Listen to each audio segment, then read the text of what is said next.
Hey there everyone, it's Misterstubstep, and today I have the honor of showing off a Neo Genesis complete set. So real quick, I'll go over some administrative information, then I'll go into the individual cards, and at the very end I'll have the big flip showing off the full pages of the complete set, so timestamps will be down below. First off, this set was released on the 16th of December 2000 in English, so that means it's over 22 years old, which is pretty wild. There's 111 cards within this set, no secret rares, but it is the first set to contain darkness energy, or dark types and metal types, or steel types. Steel types in the video games, metal types in the TCG. And I know the lighting is dark, but it's just going to work better as far as showing off the individual cards and the holo foil, because my other light makes it look kind of awkward. So I'm just going to do that nice white spotlight. Also, this was the first set to contain tool cards, which you could attach to your Pokemon within the TCG to kind of mimic how in Gold and Silver you could have held items. So we will start out with the Ampharos. Not the strongest Ampharos artwork in my opinion, but Ampharos is one of my favorite derpy boys.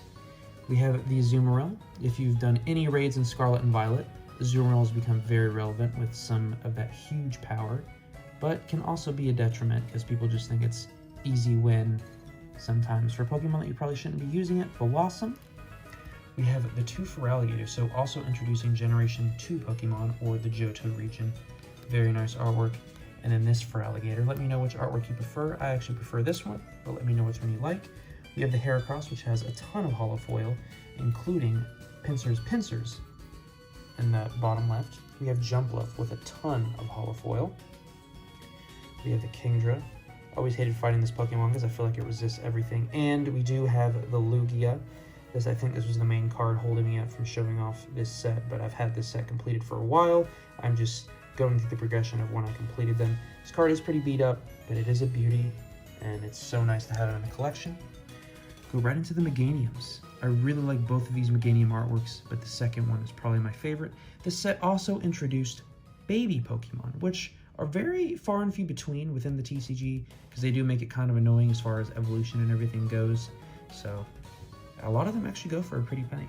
We have the Skarmory, which is a very beautiful metal type Pokemon. I love the metal type cards. I love that gray. It looks really nice. We have the Slowking, which the holo in this one is ridiculous. You can see that swirl up in the top middle. Really hard card to get in a PSA 10. We have the Steelix. Holo foil on this one a little bit harder to see, but I always thought Steelix was so cool. I love really defensive Pokemon. We have the Togetic right there. Not my favorite Togetic artwork. I prefer the Neo Destiny artwork. The Typhlosion. Another really hard PSA 10 grade. This one has so much swirls and stuff going on the left side. I love this artwork. This artwork is good, but this one, the T17, is just so good. It's hard to beat. There is a holo energy here, which is really cool. I do prefer the rainbow energy from Team Rocket, but holo energy is just so cool because a lot of the card is holo. As Cleffa, super beat up, but another baby Pokemon, and it was featured in Celebrations. We have the Donphan. I've always liked Donphan. Got the Elekid, another baby Pokemon with a nice, unique artwork. We got the Magby, or the Magpie. How do you pronounce it? I pronounce it Magby. We have the Murkrow, being seen recently in VGC because it's the only Pokemon with Prankster and Tailwind. We have Sneasel, which is a rare, which it doesn't look like a rare, and I feel like that was reprinted in the set. Apom. Shout out to my sister. I think this is the Apom rookie card, so that's kind of a cool one. We have the Ariados, just 3 Ariados. Looks like they were copied and pasted, but just made smaller. And then we have the Bayleafs. I did pick Chikorita on my playthrough of Heartgold. I never played the original. Actually, I think I might have played the original Gold on the Game Boy. That's how I got that Celebi, or not the Game Boy, the 3DS, when they released that deal where you could play through the game, get the Celebi, transfer it to home. And I think that's how I got Celebi, besides playing Pokemon Go. So there's that. Furret. You guys remember the channel that had Furret walking on that escalator until Diamond and Pearl remakes were made, and then they were made and they just weren't that good. The Furret was on the move. It's like one of those channels that's just constantly streaming, like the lo-fi girl that's studying all the time. Those videos. I know you know what I'm talking about. Are there any other endless videos that you watch? Let me know. Miltank. I really want to pull this card on PCTGL so I can have a little bit of a counter when certain decks come attacking me my way. Quagsire. Do you like Quagsire or Clodsire better? I think I'm Team Quagsire still. A lot of people like the Claude. but oh, I love that Quilava artwork. That is amazing. I love that smoky effect. Got the Seadra, almost looks like a fossil. Got Skip to Maloom. Got Sunflora. Had to chase that. Togepi, love that Togepi artwork. It's been my favorite artist. We got the Xatu. I almost said how did you do? I haven't seen, or how do you do? I haven't seen Leonhardt in a while. I know he does that with Natu all the time. The Chikorita. These Chikorita artworks are okay. This is my favorite artist, but not my favorite artwork. We got the Chinchou. I love me some Chinchou. Love that typing. Got the Cyndaquil. Love that Cyndaquil. Just looks so happy. Girafarig finally got an evolution in the newest game. Gligar. I always hated fighting Gligar because I never knew what type it was and it was so hard to bring down. Got the Hoppip. Happy as ever. Horsey. Looking terrified. Very unique take. Got the Ladybug. Go right into the Mantine, which I'm surprised is a common. We got the Mareep.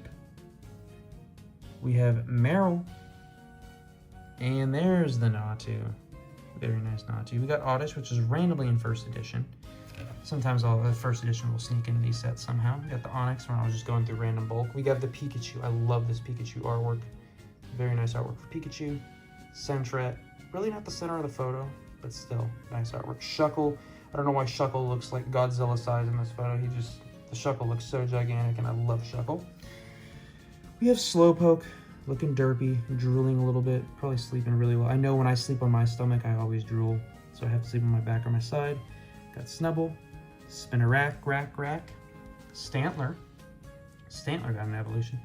Sudowoodo didn't get an evolution, but right after Generation 3, got Bonsline Generation 4.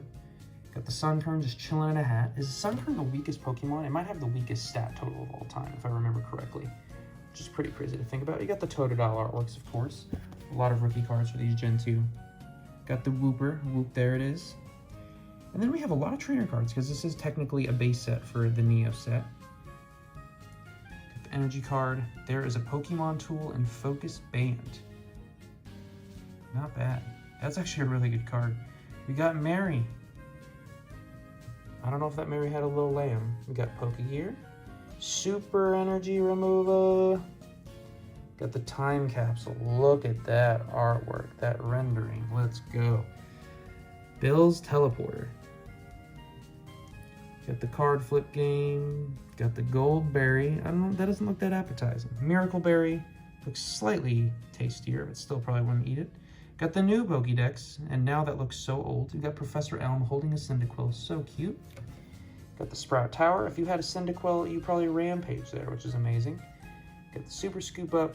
Another berry, happened to be in first edition. Got the Double Gust. Got the Moo Moo Milk, which in Japanese had the banned version of that artwork. Got the Pokemon March, all of them just jamming to Komiya's art and music. Got the Super Rod.